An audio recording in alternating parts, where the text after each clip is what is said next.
जो कदम था वो ऊर्जा को जगाना था। तो श्वास से जगा सकते हैं, नृत्य से जगा सकते हैं, कुछ भी करके जगा सकते हैं। तो भोजन से ऊर्जा मिलती है, नींद में ऊर्जा संग्रहित होती है, व्यायाम से ऊर्जा जगती है, और ध्यान से ऊर्जा चढ़ती है। चढ़ती है मतलब ऊर्ध्वगमन होता है ऊर्जा का।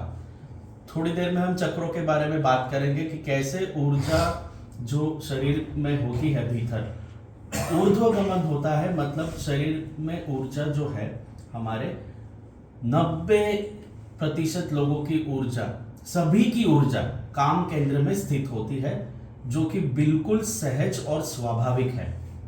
काम केंद्र में हमारे सबकी ऊर्जा मूलाधार चक्र में स्थित होती है। सामान्य आदमी के लिए यह बिल्कुल सहज बात है। इसमें कोई पाप और पुण्य का भाव नहीं है, कोई निराशा का भाव नहीं है। हम सबकी ऊर्जा मूलाधार में स्थित हो, यह बिल्कुल स्वाभाविक है, क्योंकि कुदरत ने ऐसा नियोजन किया है। लेकिन अगर जीवन में आनंद का अनुभव करना है, प्रेम का अनुभव करना है, शांति का अनुभव करना है, तो उस ऊर्जा को हमें ऊपर लाना होगा, ऊपर की ओर उसे हमने गति देनी होगी। और ऊर्जा का स्वभाव है वह बहना चाहती है। आपने देखा होगा कुंडलिनी, ये सब शब्द सुने होंगे, बड़े बड़े योगियों के कुंडलिनी, वो सर का विज्ञान, कुंडलिनी का जागना, तो उसको वैसे उपमा दी गई है। इस ध्यान में ये होता है कि आप श्वास को बिल्कुल बाहर फेंकते रहते हो तो ऊर्जा जगती है, क्योंकि वो एक प्रकार का व्यायाम है। जैसे ही ऊर्जा जागृत होती है, जैसे ही ऊर्जा जगती है, आपको भीतर से जो भी आपके भाव है, जो आपने जब से इस शरीर में आए हो तब से निरागस एक जीवन जीने की कोशिश की थी, लेकिन इस समाज के कुछ भाव है, इस समाज के कुछ रूल्स है, कंडीशंस है, इसमें रहते रहते हमें वह जीवन चाहकर भी जीने का भाव नहीं मिलता है, वैसा योग नहीं आता है। तो इस ध्यान में उस इमोशंस को हम बाहर निकालते हैं। अब ऐसे कौन से इमोशंस हैं? जैसे बच्चा जन्म लेता है, वो बात करता है, खुश रहता है, हंसता है, फिर हम उसको बोलते हैं कि सबके सामने हंसना नहीं है।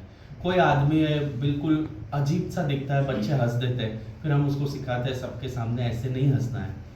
कोई आदमी या थोड़ा बच्चा बड़ा होता है, स्कूल में चले जाते हैं, वहाँ पे भी मन करता है बहुत हंसे या रोए या कुछ बोले।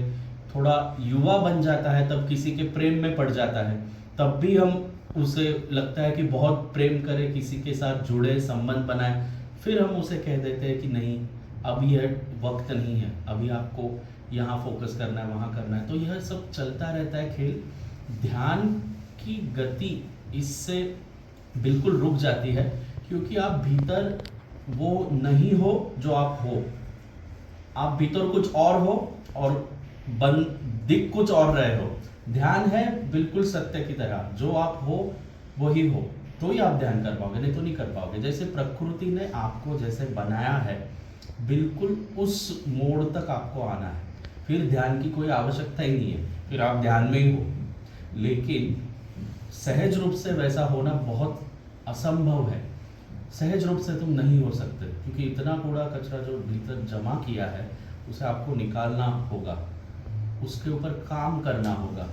जैसे कोई व्यक्ति कलाकार है, सीधे से कला नहीं सीखी जा सकती, उसके ऊपर काम करना पड़ता है। वैसे ही ध्यान है, ध्यान के ऊपर आपको काम करना पड़ेगा। अब ध्यान क्या है? भीतर निराकार अवस्था को देखना ध्यान है। निराकार अवस्था क्या है? हम जो दुनिया में अभी तक जीते आए हैं, जो हमने दुनिया देखी है, वह दुनिया है साकार की। साकार यानी हम आकार देखते हैं, आकार देखते हैं। आकार क्या है? जो भी आंखों से दिखाई देता है वो आकार है। फिर उसमें गाड़ी है, मकान है, पैसा है, पद है, प्रतिष्ठा है, सम्मान है, उसमें आपके फैमिली है, संसार है, सब कुछ आकार में आता है। आकार का एक स्वभाव है कि वह हमेशा बदलता रहता है, हमेशा बदलता रहता है। अब कोई आकार ऐसा है जो सालों से ऐसा है, जैसे हिमालय सालों से ऐसा है, लेकिन ऐसा ही नहीं रहेगा, बदलता चला जाएगा और एक दिन इस प्रकृति में विलीन हो जाएगा।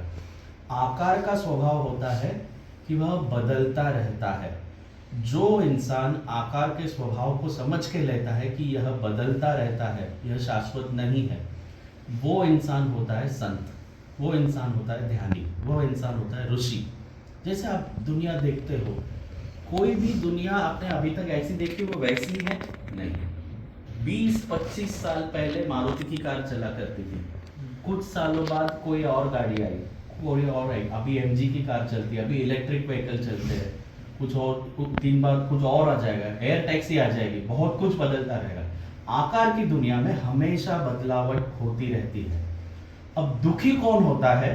इस आकार की दुनिया में जीने वाला इंसान जो ऐसे समझता है कि ये ऐसा ही रहे, वह इंसान दुखी होता है। Very simple, this is my definition, my own research. मेरा खुद का यह अनुभव है कि दुखी कौन होता है? आकार की दुनिया में जो इंसान रहता है, जो संसार में जो रहता है, वो जो देखता है, फिर वह सोचता है कि ये जो है ये ऐसा ही चलना चाहिए, मुझे ऐसा लग रहा है ये ऐसे ही चलना चाहिए। जब वह सोचता है कि यह चीज ऐसी ही चलनी चाहिए और जब होती नहीं है, तब तनाव बढ़ता है।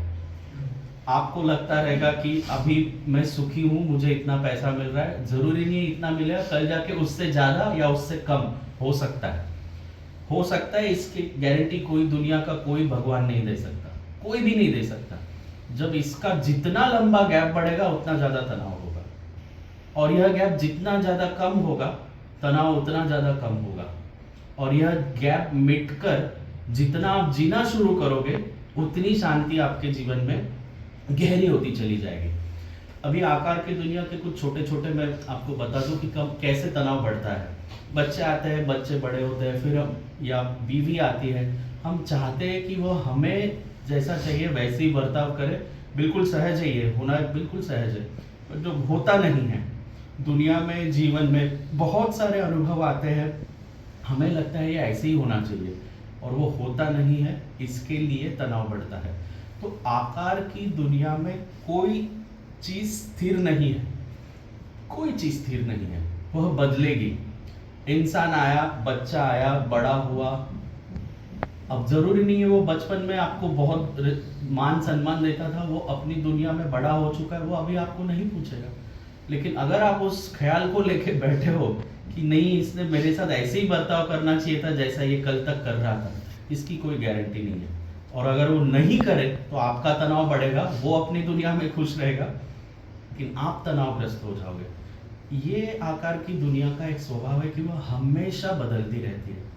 सरकारें बदलती है, गाड़ी बदलती है, क्लाइमेट चेंज होता रहता है, सब चीज बदलती रहती है।